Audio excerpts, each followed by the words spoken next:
On se bousculerait presque. Courir à Central Park. Qui n'en a pas rêvé?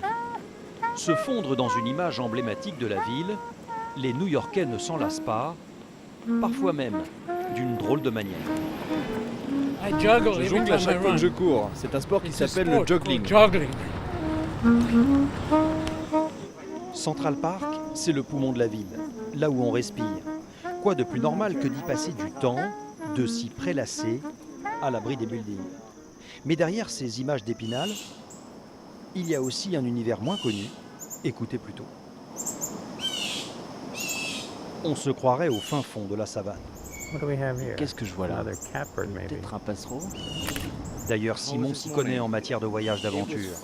Et ce qu'il préfère, c'est la jungle new-yorkaise, qu'il connaît bien. Nous avons photographié la nature en Écosse, en Patagonie, au Costa Rica. C'est aussi bien ici, à Central Park, alors qu'on vit à peine à 2 km. Et on y va en métro. Ce matin, Simon s'est levé tôt pour photographier les oiseaux du parc. Il a rejoint ce groupe de connaisseurs. Cela fait 40 ans qu'il vit à Manhattan. Et lui-même n'imaginait pas un tel spectacle au cœur de sa ville. Partout aux États-Unis, vous avez de l'espace, vous avez votre propre jardin. Mais pas ici, pas à New York. Ce n'est pas possible. Donc ici, c'est le jardin de tous. Et vu du ciel, c'est encore plus frappant.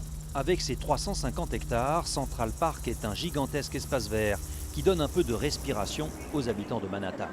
C'est sans doute pour cela qu'il est le parc urbain le plus visité des États-Unis. Avec ses faux airs de Mary Poppins, Madeleine organise une visite guidée des lieux qui ont servi de décor naturel au cinéma américain. Le parc a été filmé d'en haut dans Independence Day avec Will Smith. Dans Kramer contre Kramer, on est ici sur le lieu de la dernière scène où tout se joue. Et elle a le choix, Madeleine. Pas moins de 400 longs métrages ont été réalisés ici sans compter les films publicitaires. Et apparemment, de savoir que les Schtroumpfs se sont promenés sur l'un des rochers du parc a l'air d'enchanter Madame. Elle n'a pas fini d'en apprendre. Le diable s'habille en Prada, les séries comme Sex and the City ou Gossip Girl, et des grands classiques, Kramer contre Kramer, Breakfast at Tiffany's avec Audrey Hepburn, autant de films et de lieux que vous reconnaîtrez facilement. Si vous aimez les Woody Allen, ce pont vous dira quelque chose. Ici, tout nous est familier. La fontaine Bethesda ou le lac. Et le romantisme est partout. Il est même source d'inspiration. Le jour de notre tournage, nous n'avons pas eu de mal à trouver des mannequins en robe de mariée, mais aussi de vrais mariés venus spécialement d'Écosse pour célébrer leur union ici. Central Park, c'est emblématique. On l'a vu dans tellement de films et de publicités. On s'est dit que c'est là qu'il fallait se marier. Et en parlant de postérité, Strawberry Fields est pour tout visiteur un passage obligé.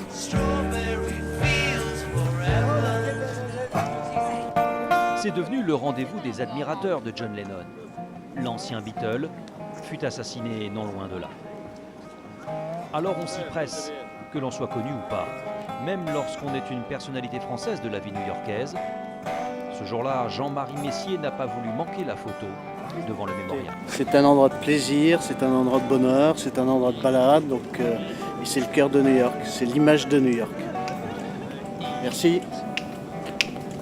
Mais celui qui fait vivre les lieux tous les jours depuis 30 ans, c'est Randall, l'un des gardiens de la mémoire de John Lennon. Je vais juste à côté. Central Park, c'est comme respirer pour moi. Yoko Ono passe ici de temps en temps. Elle était malade récemment. Elle va mieux. Elle vient avec son infirmière, mais bon, c'est une vieille dame maintenant.